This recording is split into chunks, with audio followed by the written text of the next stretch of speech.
Erling Haaland សុទ្ធបញ្ចូលទីបាន52គ្រាប់តាមស្មើជាមួយនឹងកំណត់ត្រា Lewandowski ស្វាគមន៍មកកាន់កម្មវិធីព័ត៌មានកីឡាអន្តរជាតិរបស់ God 55 បាទសូមគោរពជំរាបសួរប្រិយមិត្តជាទីមេត្រីថ្ងៃនេះយើងនាំអារម្មណ៍ប្រិយមិត្តទៅតាមដានមកជាមួយនឹងព័ត៌មានកីឡាអន្តរជាតិបាទតាក់ទងជាមួយនឹងកីឡាករ Erling Haaland កីឡាកររបស់ក្រុម Manchester City ជាម៉ាស៊ីនរកគ្រាប់បាល់បាទអាចនិយាយបានថានៅក្នុងក្របខ័ណ្ឌ Champions League គេគឺជាកីឡាករមួយរូបដែលទាត់បញ្ចូលទីតាមស្មើកំណត់ត្រារបស់ Lewandowski ហើយគឺ52គ្រាប់ Erling Haaland គឺទៅតែបង្ហាញខ្លួនបាទ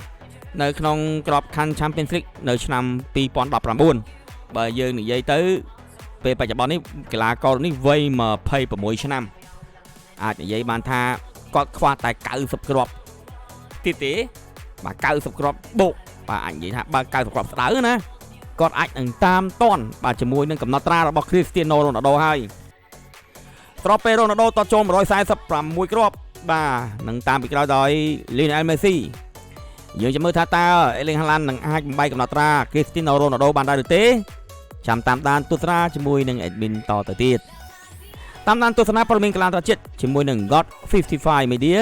ដើម្បីទទួលបានអាយុដ៏ស្រស់ស្អាតរួមជាមួយនឹងទូរស័ព្ទដៃជារៀងរាល់ខែគ្រាន់តែចុច like page ក៏ដូចជា join channel Telegram របស់ក្រុមការងារយើងគណៈពេលនេះខ្ញុំបាទសូមអរគុណបាទសូមជម្រាបលា